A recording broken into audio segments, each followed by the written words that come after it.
Express highway ઉપર નથી ચડ્યો ને એટલે કંઈક આવા રસ્તે જવું પડે છે. જો ભાઈ ઘડીક પુલ હેઠે ને ઘડીક પુલની આ સાઈડ ને ઓફ રોડિંગ ને ખેતરમાં ગામમાં થઈને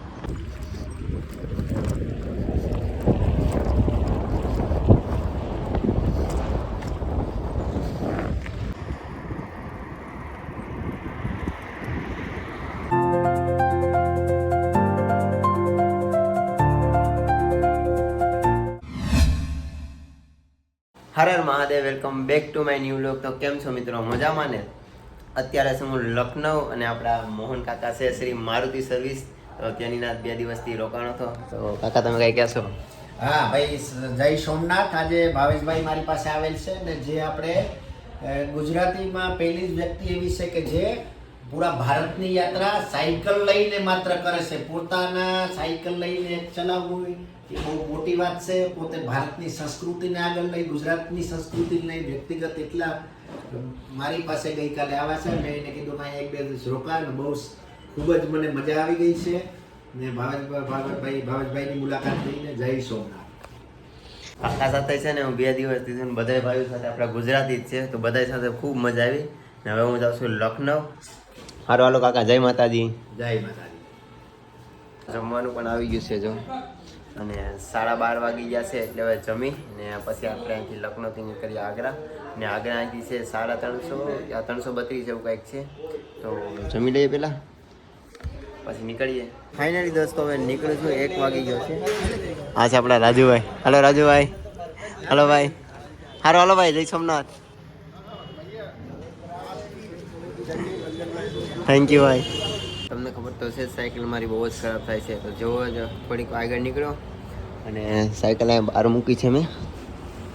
ના એક દુકાન છે આવી, અહીંયા આવ્યો છું, ચેક કરી લે ભૈયા, સર્વિસ કરાવી નાખું પછી તો પાછો આગ્રા પહોંચું, કેમ કે રસ્તામાં પાછો કંઈક થશે ને તો પાછો પ્રોબ્લેમ, એટલે ધીમે ધીમે કરતો આગ્રા પહોંચું અને અહીંયા પહેલાં સર્વિસ કરી લો.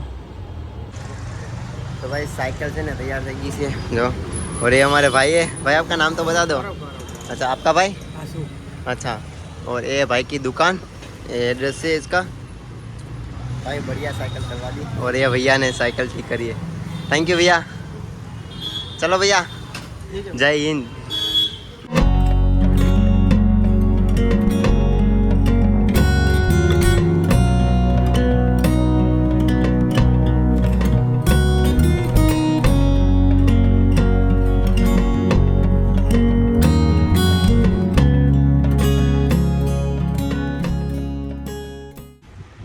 ફાઇનલી મિત્રો વાગી જશે 3:30 અને હું નેશનલ હાઈવે ઉપર આવી ગયો છે. લખનઉથી આગ્રા છે 370, દિલ્હી છે 537, બાકી આ સાઈડ છે સીતાપુર ને હરદોઈ જવાનો રસ્તો. તો ચાલો ધીમે ધીમે તડકો છે એટલે આવું રૂપ લીધું છે આપણે કંઈક. બસ થોડુંક જ હવે છે, લખનઉ બાયપાસ નીકળી ગયો છું, તો હવે ચડીએ નેશનલ હાઈવે ઉપર. 7:30 વાગવા આવી ગયા છે ને મારી કંઈક આવી હાલત થઈ ગઈ છે. ને રસ્તામાં છે ને જંગલ જેવું આવી ગયું હતું અને એક્સપ્રેસ હાઈવે છે. હાઈવેમાં છે ને તમે હેઠે ના ઉતરી શકો, ઉપર ના ચડી શકો, તો મારે ધીમે ધીમે સાયકલ ચલાવી. અને અત્યારે હું 7:30 વાગે છે ને કાંઈ ટોલ ગેટ છે, જે નીચેના લોકો એક્સપ્રેસ હાઈવે પર ચડવા માંગતા હોય ને તે જગ્યાએ અહીંયા ટોલ ગેટ છે, સામે દેખાય તમને ત્યાં. ને અહીંયા એમ્બ્યુલન્સ એક્સિડન્ટ થયું હોય તે બધી વસ્તુઓ અહીંથી કોન્ટેક્ટ થાય છે. અને સરને પૂછીને મેં કંઈક આવી જગ્યાએ ટેન્ટ લગાડેલો છે ને અહીંયા સાયકલ મૂકી છે. અને અહીંયા એક ભાઈ છે ને એને મેં કીધું કે આવી રીતની યાત્રા કરું છું. એ ભાઈએ કીધું છે કે હું તમને જમવાનું આપી દઈ, એટલે આજની રાત અહીંયા રોકાવાનું છે અને જમવાનું ભાઈ કરી દેશે. બાકી ચાલો મળીએ નેક્સ્ટ વિડીયોમાં. જય હિન્દ, જય ભારત. અને હા, આજે છે ને આપણે કેટલા કિલોમીટર સાયકલ લઈ આવી છે ખબર છે? તો 47 કિલોમીટર 47 કિલોમીટર સાયકલ ચલાવી લીધી છે. બાકી ચાલો, જય હિન્દ, જય ભારત. મળીએ નેક્સ્ટ વિડીયોમાં. અને હા, સબસ્ક્રાઈબ કરવાનું તો ભૂલતા જ નહીં હો. બાકી હસતા રહેજો, હસાવતા રહેજો. हर हर Mahadev. Welcome back to my new vlog. तो भाई सुबह सुबह ना मैं टोल प्लाजा पे रुका था, आपको पता है रात को. तो सुबह हमारे भैया है जिसने चाय नाश्ता भी करवा दिया. चलो भैया, जय सिया राम, हर हर महादेव. राम राम. तो चलो भाई हम અહીંથી નીકળીએ છીએ અને भैया ने बोला है कि यहाँ से रास्ता है और सीधा एक्सप्रेस हाईवे पे चले जाएगा. तो यहाँ से इस तरफ से निकलते हैं और हमारी यात्रा का शुरुआत करते हैं सुबह सुबह.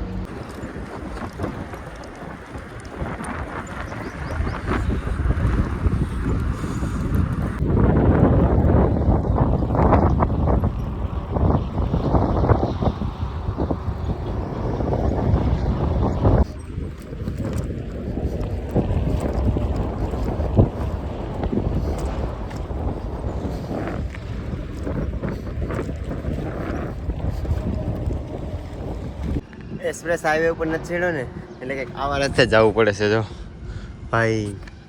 ઘડીક પુલ હેઠે ને ઘડીક પુલની આ સાઈડ ને ઓફ રોડિંગ ને ખેતરમાં ને ગામમાં થઈને એક્સપ્રેસ હાઈવેમાં ચડવા વાંધો નથી, પણ છે ને 50-100 કિલોમીટર લગન છે ને કાંઈ મળે જ નહીં, પાણી કાંઈ નહીં. તો કામનું શું એટલા માટે છે નીચે જવું પડે છે. બટ નીચેમાં કંઈક આવો રસ્તો છે ને ભાઈ, આ ધૂળ ઉડે છે વાત જ કરો. બાકી ચાલો ધીમે ધીમે આપીએ. સવારમાં થોડોક ટાઢો પહોંચે ત્યાં.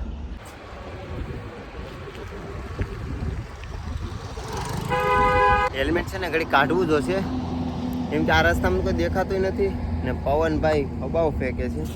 વાત જ પૂછોમાં. ટોપી ઘડીક પહેરી લઈએ આપણે.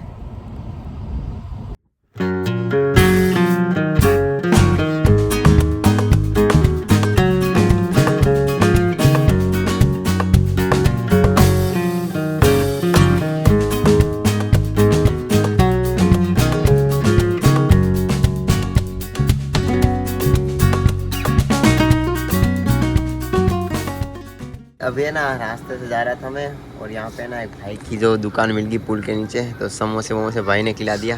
थैंक यू भाई, थैंक यू भैया. और भैया गांव का नाम तो बताओ मेरे को. जयपुर जिला हरदोई है. अच्छा हरदोई.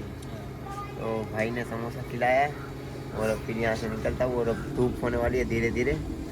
और यहाँ से तो टोल गेट बहुत दूर है, बट कोई नहीं, अभी चलता हूँ फिर वहाँ से टोल गेट से चढ़ता हूँ એક્સપ્રેસ હાઈવે पे. આ જગ્યાએ છે ને 1:30 વાગ્યાનો બેઠો છું ને રસ્તો સાઈડનો છે હવે બંધ થઈ ગયો છે. હવે એક્સપ્રેસ હાઈવે ઉપર જ ચાલવું જોશે. એટલે ખાવાનું તો કાંઈ નહોતું, પણ રસ્તામાં આપણે ભાઈ ટમેટા આપ્યા હતા ખેતરમાંથી, ટમેટા અને આપણે ગુજરાતના જામનગરથી લોકો ભેગા થયા, સેવડો આપ્યો હતો તો બે મિક્સ કરીને ખાઈ લીધું. ને અત્યારે 3 વાગી ગયા છે ને, પવન તો બહુ જ ઉડે છે ભાઈ, સાયકલ જ આગળ નહીં થતી.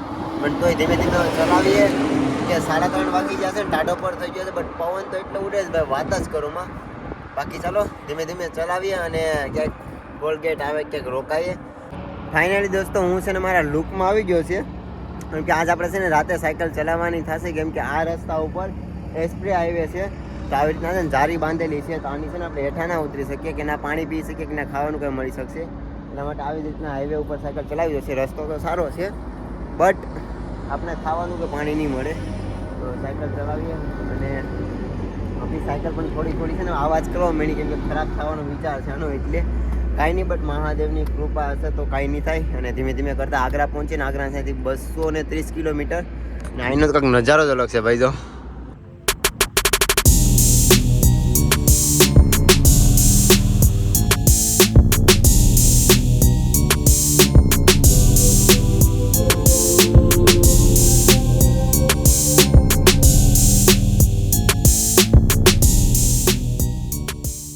જે 205 કિલોમીટર છે, 205 કિલોમીટરની 205 નંબર ટોલ ગેટ છે. તો ત્યાં રોકાણો છું. આવું ટોલ ગેટ છે જ્યાંથી એક્સપ્રેસથી સાઈડમાં ઉતરાય. ને અહીંયા છે ને ભાઈને બધી પરમિશન લઈ લીધી છે, ત્યાં રોકાવાનું છે અને જમવાનું પણ એક ભાઈ છે ને ફ્રીમાં દઈ જશે. ફાઇનલી દોસ્તો આવી ગયું છે આપણું ખાવાનું. ભાઈએ પાર્સલ કરીને જો લઈ આવ્યા, મસ્ત મજાનું સાસ્તો. વિશ્વાસ હતો ખાવાનું મળશે, પણ કહેવત નથી દાને દાને મેં ખાને વાલે કા નામ. તો સાચું છે ભાઈ. ફાઇનલી દોસ્તો જમી લીધું છે અને આપણે આવી લગાવી ટેન્ટ ને અહીંયા સાયકલ મૂકી દીધી છે. બાકી ચાલો મળીએ નેક્સ્ટ વિડીયોમાં. જય હિન્દ, જય ભારત, હર હર મહાદેવ.